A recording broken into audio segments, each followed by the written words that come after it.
peço que você abra a sua Bíblia no livro de Salmos. Livro de Salmos, pois estamos nessa série de mensagens inspirada no que os autores dos Salmos têm a dizer para nós. Como que a expressão do sentimento daqueles homens afeta a nossa vida? Será que nós, em nossas expressões de sentimento, também não passamos por situações semelhantes às deles?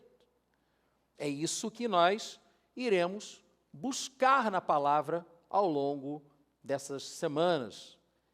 E para melhor buscar uma aplicação prática dos Salmos, nós entendemos que deveríamos dividir esse estudo, essa análise, né? Não é uma aula, mas essa apropriação do sentido do texto por meio de assuntos. Então, nós começamos com sabedoria, depois fomos para a busca por Deus, e hoje falaremos sobre justiça, que se completará no domingo que vem. Então, 2 domingos para esse tema, justiça, com abordagens diferentes. Justiça é um dos principais temas dos Salmos. Vários Salmos mostram os seus autores, Davi principalmente, mas também os filhos de Coré, falando sobre como eles se sentiam diante de Deus e clamando por justiça ao Senhor. Não é o tema mais comum dos Salmos. O tema mais comum dos Salmos é a adoração, mas aí vai ficar para novembro, porque novembro é o mês de ação de graças, adoração tem mais a ver. Mas, em relação à justiça, eu lhe pergunto, para que a gente caminhe junto aqui, o que você entende que seja a justiça de Deus? Pare e pensa um pouquinho. Deus é justo? Sim. E daí? O que isso significa para você? Na nossa sociedade, quando pensamos em justiça, logo vem à nossa mente um tribunal, com juízes, advogados, e essa percepção tem, sim, muito a ver com o que é apresentado na Bíblia. Vou dar um exemplo para vocês. Mas puxa, eu abri em Salmos. Pegadinha. Vai lá para Mateus, capítulo 25. Nós temos aqui um dos melhores exemplos de julgamento que há na Bíblia. Estamos falando de justiça, justiça, julgamento, né, são assuntos correlatos. Então, vejamos. Quando o Filho do Homem vier em sua glória com todos os anjos, ele se assentará em seu trono na glória celestial. Todas as nações serão reunidas diante dele, e ele separará umas das outras, como o pastor separa as ovelhas dos bodes, e colocará as ovelhas à sua direita e os bodes à sua esquerda. Então o rei dirá aos que estiverem à sua direita: venham, benditos do meu Pai, recebam como herança o reino que foi preparado para vocês desde a criação do mundo. Pois eu tive fome, vocês me deram de comer, tive sede, vocês me deram de beber, fui estrangeiro, vocês me acolheram, necessitei de roupas e vocês me vestiram, estive enfermo e vocês cuidaram de mim, estive preso e vocês me visitaram. Então os justos, aqueles que estavam à direita do Senhor, lhe responderão: Senhor, quando te vimos com fome, te demos de comer, ou com sede, te demos de beber? Quando te vimos como estrangeiro e te acolhemos, ou necessitado de roupas e te vestimos? Quando te vimos enfermo ou preso e fomos te visitar? O rei então responderá: digo-lhes a verdade, em verdade vos digo, o que vocês fizeram a alguns dos meus menores irmãos, os meus pequeninos, a mim o fizeram. Então ele dirá aos que estiverem à sua esquerda: malditos, Apartem-se de mim para o fogo eterno, preparado para o diabo e seus anjos. Pois eu tive fome, vocês não me deram de comer. Tive sede, nada me deram de beber. Fui estrangeiro, vocês não me acolheram. Necessitei de roupas, e vocês não me vestiram. Estive enfermo e preso, e vocês não me visitaram. Eles também responderão: Senhor, quando te vimos com fome, ou com sede, ou estrangeiro, ou necessitado de roupas, ou enfermo ou preso, e não te ajudamos? Quando isso? Mas ele responderá: digo a verdade, o que vocês deixaram de fazer a alguns desses mais pequeninos, também a mim deixaram de fazê-lo. E estes irão para o castigo eterno, mas os justos para a glória eterna. Uau! Essas palavras são pesadas, palavras de julgamento, demonstrando que há uma justiça intrínseca em Deus e que haverá julgamento. Ah, mas é só uma passagem. Não, não é só uma passagem, não. Por exemplo, a parábola do joio e do trigo, que está em Mateus capítulo 13, versículos 24 a 30. Parábola da rede, Mateus capítulo 13 também, 47 a 52. Essas duas parábolas, Jesus está falando com os fariseus, né, já tivemos aqui a nossa série de mensagens sobre parábolas. Ele está falando com os fariseus justamente sobre o julgamento final. O pescador lança a rede e pega tudo quanto é peixe, mas quando chega com os peixes na praia, separa os que são bons para comer e os que não são jogados fora. Joio e trigo, plantados juntos, são parecidos, não é para serem separados enquanto estão crescendo. Mas quando chegam à maturidade e dão seus frutos, aí é possível descobrir quem é quem. E Jesus disse que aqueles que vierem colher, e depois ele ainda explicou. Seus discípulos perguntaram que história era essa de joio e de trigo. Vejam lá em Mateus capítulo 13.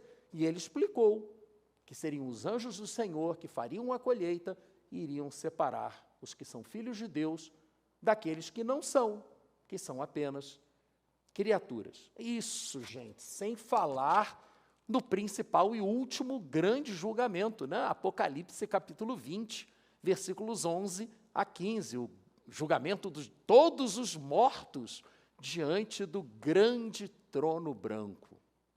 É o que não falta, é julgamento. Mas realmente eles estão principalmente no Novo Testamento. Palavras de Jesus, como acabamos de ouvir, e também a revelação de Jesus a João. Portanto, o Novo Testamento está cheio de referências à justiça de Deus associada a esse tipo de julgamento para a vida ou morte, que acontecerá depois da volta de Jesus, e onde nem todos serão justificados diante do juiz. Aí eu lhe pergunto, aquele momento, tá, e daí o que isso tem a ver comigo? Como é que você se vê nesse julgamento? Hoje, primeiro domingo do mês, tradicionalmente, nós participamos da ceia do Senhor. E por participarmos da ceia do Senhor, somos lembrados, é um memorial daquilo que Jesus fez por nós. Mas a grande questão é, nós cremos que Jesus nos reconciliou com o Pai? Ou estamos confiando na nossa justiça própria? Precisamos ter cuidado com isso, porque nas palavras de Jesus, basta que você tenha se omitido. Não é nenhuma questão do que você fez. O texto que lemos aqui, de Mateus 25, esse texto aqui, não fala do que os bodes fizeram, fala do que eles deixaram de fazer. A omissão pode ser tão prejudicial à nossa vida eterna quanto a ação negativa. Pecado por ação, pecado por omissão. O pecado nos separa de Deus. E realmente precisamos estar sempre nos lembrando que dependemos do sacrifício de Cristo para sermos aceitos nesses julgamentos. Entretanto, quando nós lemos os salmos que tratam dessa questão de justiça e de clamor a Deus por justiça, não é bem esse a intenção do autor. O que ele quis dizer com isso? Vou dar um exemplo para você. Salmo 43, 1. Está aqui projetado. Vamos ler juntos esse salmo? Faze-me justiça, ó Deus, defende a minha causa contra um povo infiel, livra-me dos homens traidores e perversos. Nesse salmo aqui, nós vemos claramente o seu autor se apresentando diante de Deus como alguém que procura a justiça não para si, mas contra os seus adversários. Tem mais a ver com uma ação civil do que com uma ação penal. Os julgamentos que acabamos de ler, ali do Novo Testamento, parecem ações penais. Já esses julgamentos que vemos nos Salmos parecem mais ações civis. Ele me defraudou, ele me passou para trás. Senhor, ele não está olhando o meu direito. Senhor, vamos colocar tudo em pratos limpos aqui? É o que a gente percebe nesses salmos que tratam dessa questão da justiça. É uma busca pelos seus direitos. Por exemplo, essa mesma linha de raciocínio que acabamos de ler aqui no Salmo 43, ela também está no Salmo 35. Então, volte a sua Bíblia até o Salmo 35.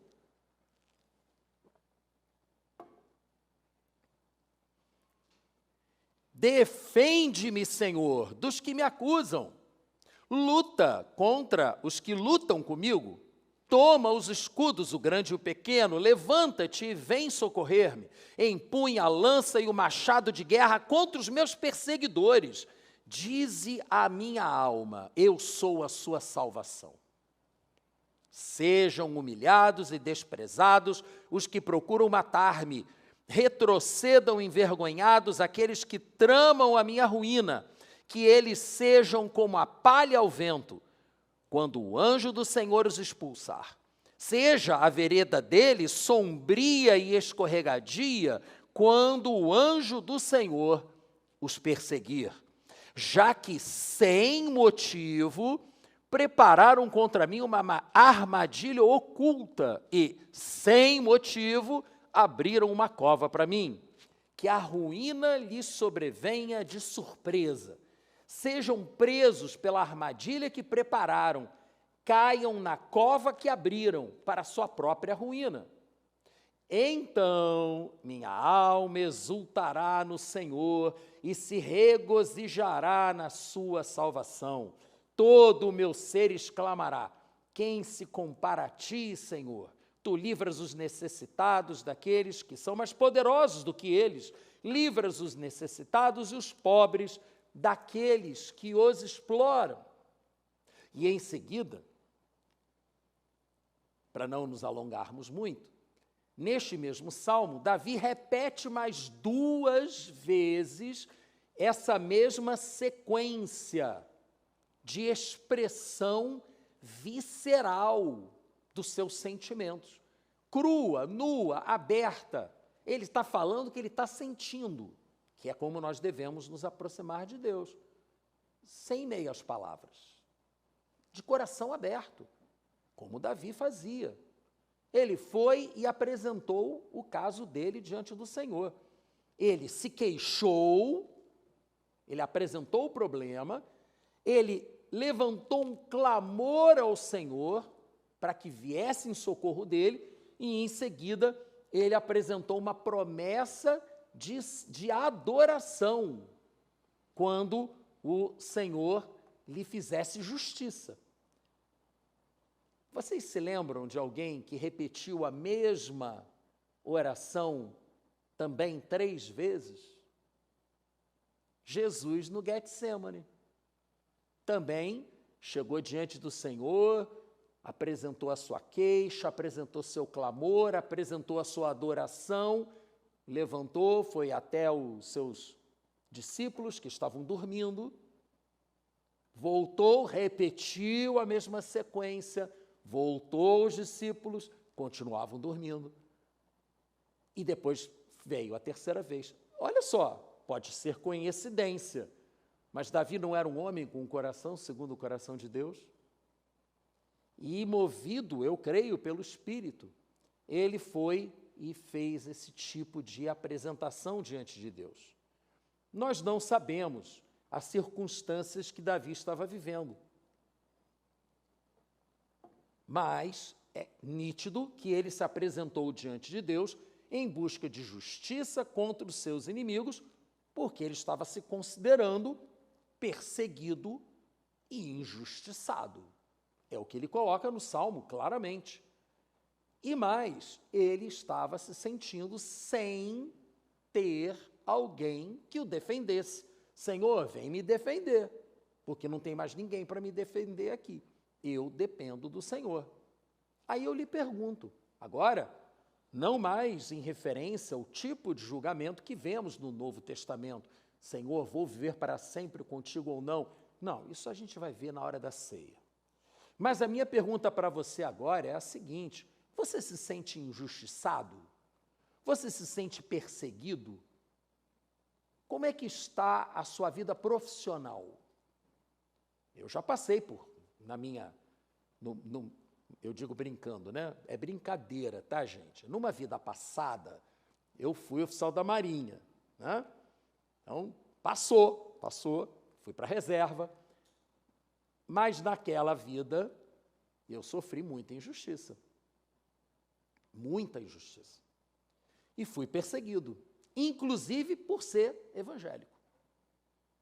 Tive um comandante que era de outra religião e que considerava que era incompatível. Era uma questão de fidelidade. Na cabeça dele, eu não poderia ser fiel a Deus, da forma que nós, evangélicos, costumamos ser, e fiel à instituição. Eu acabaria priorizando a igreja ao invés de priorizar a instituição. E aí ele fez um informe, né? Um informe sigiloso à diretoria de pessoal, dizendo que era para me desconsiderar para funções mais importantes. Era sigiloso, mas o Brasil só tem fofoqueiro, né? Então, foram me contar. Gente, é injustiça isso. Eu literalmente coloquei a minha vida em risco por aquele navio, mais de uma vez. Mas, como eu não tinha a religião certa,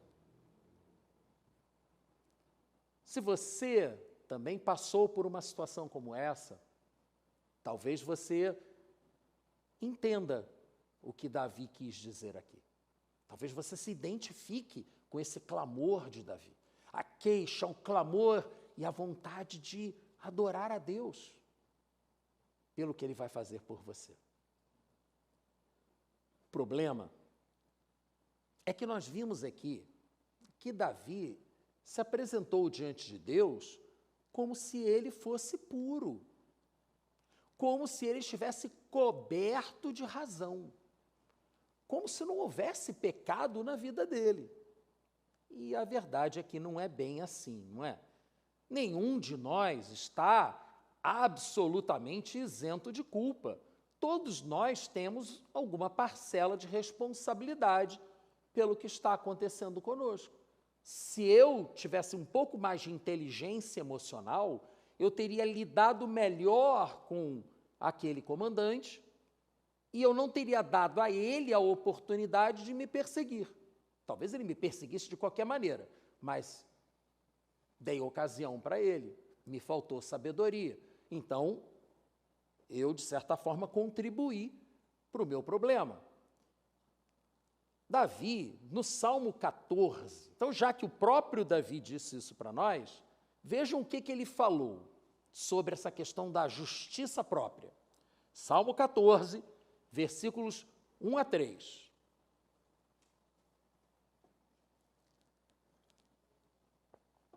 Diz o tolo em seu coração: Deus não existe. Corromperam-se, cometeram atos detestáveis. Não há ninguém que faça o bem.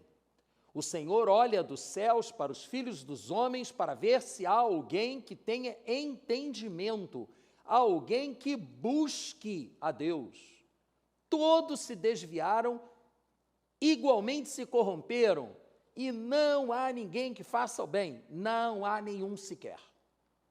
Esse Salmo de Davi foi citado por Paulo na sua carta aos Romanos, capítulo 3.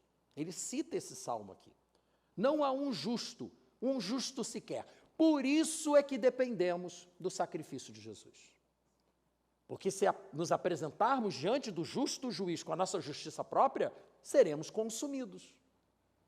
O juiz é perfeito, nós não somos.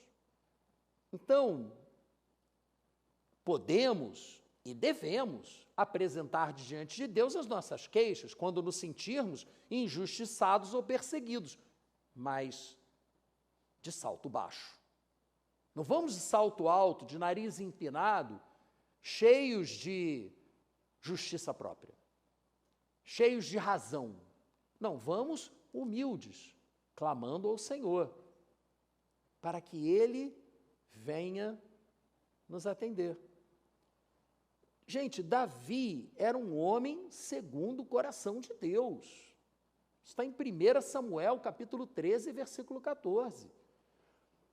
Ele até foi usado pelo Espírito Santo para produzir salmos proféticos sobre a vinda do Messias, que ele, sem entender o que estava falando, sabia que seria descendente dele. Eu direi ao meu Senhor que o Senhor vai estabelecer seus inimigos. A gente vai ver isso em dezembro. Dezembro é que é Jesus o foco, então a gente vai olhar para os salmos proféticos, messiânicos. Mas o fato é que Davi era um homem segundo o coração de Deus, mas ele não conhecia Jesus. Ele não sabia quem seria o Messias, quem seria o Salvador. Ele não tinha como recorrer a Jesus, mas você tem. Você tem como recorrer ao nosso Salvador, para que, por meio da misericórdia dele, do sacrifício dele, você seja justificado diante de Deus. E aí sim, uma vez justificado diante de Deus, você pode se apresentar ao Senhor, clamando a Ele com segurança, para que o Senhor venha em seu socorro. Isso é basicamente o que João colocou na sua primeira carta, capítulo 2, versículo 1, é um versículo longo, eu vou projetar só a segunda metade dele. Ele disse assim: meus filhinhos, escrevo a vocês essas coisas para que não pequem. Se, porém, alguém pecar, temos um intercessor junto ao Pai, que é Jesus Cristo, o justo. Esse sim era justo. Esse nunca pecou. Isso foi reconhecido até por um dos dois criminosos que foram crucificados com Jesus, que virou para o colega dele e disse: nós merecemos estar aqui. Ele não. Esse homem é justo. E um dos centuriões, quando Jesus morreu, falou a mesma coisa, porque houve terremoto, o clima entrou em convulsão quando Jesus morreu. E aí aquele centurião, assustado com aquilo, falou: realmente, esse homem era justo. Então, Jesus é o justo. E porque ele era justo e foi entregue em nosso lugar, João diz que ele é a propiciação pelos nossos pecados. E não somente pelos nossos, ali nós, eles que estavam ouvindo e lendo João, os contemporâneos de João, mas também pelos pecados de todo mundo. Nós não éramos nascidos quando João escreveu isso. Mas os nossos pecados, os que já cometemos e os que ainda viremos a cometer, já estão todos na cruz em Cristo Jesus. Aleluia. E é por isso, realmente, que se você se sentir injustiçado, perseguido, creia em Jesus como a propiciação, ou seja, como a oferta entregue em pagamento pelos seus pecados, em pagamento pela sua parcela de responsabilidade, qualquer que tenha sido ela, e assim, aplacando o justo juiz, ele possa vir e advogar em sua causa. Além disso, não se esqueça que, além do juiz estar querendo receber você para uma relação íntima de pai para filho, imagina, você vai ser julgado por alguém, o juiz é teu pai. Na justiça humana, isso não pode mais, quer dizer, agora voltou a poder, né? Antigamente não podia, o juiz julgar a causa que tinha parente envolvido, agora já pode. Mas, enfim, no caso aqui nosso é assim, ele é nosso pai e ele é quem vai nos julgar. Chato é quando são dois cristãos, né? Aí são dois filhos, aí como é que fica? Deixa que Deus sabe o que faz. Ele é que vai cuidar da gente.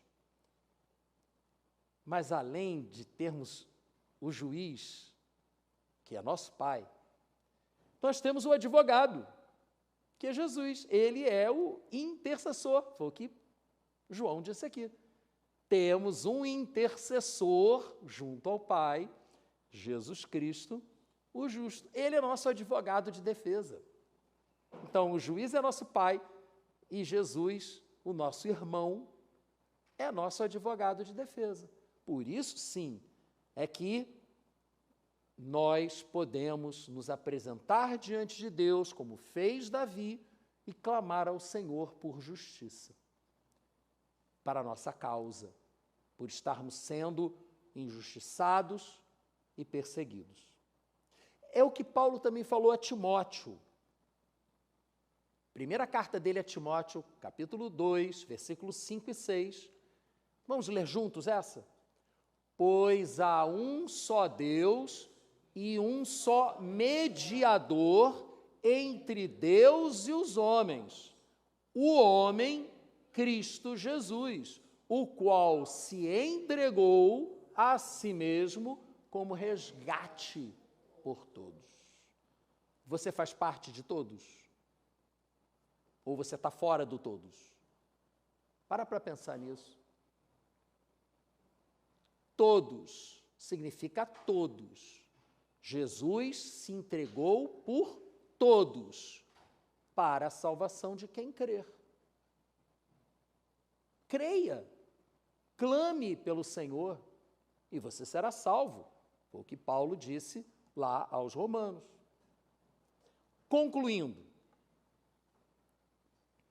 temos a tendência de achar que somos suficientemente justos para nos apresentar diante de Deus em busca de justiça para a nossa causa, como vemos os salmistas fazendo, inclusive Davi. Mas a verdade espiritual não é bem essa. O fato é que todos nós pecamos e estamos em dívida com Deus. Entretanto, Deus nos justificou por meio do sacrifício de Jesus e assim satisfez a sua justiça. Dessa forma, além de garantirmos acesso ao trono do Pai, o trono de Deus, ganhamos um advogado, Jesus, defendendo a nossa causa diante deste justo juiz. É como também está no Salmo 96, versículo 13. Cantem diante do Senhor, porque Ele vem julgar a terra, julgará o mundo com justiça e os povos com a sua fidelidade. Pela fé no sacrifício de Cristo por nós, nós podemos aí sim dizer: vem, Senhor, vem julgar a terra, porque nós já fomos justificados.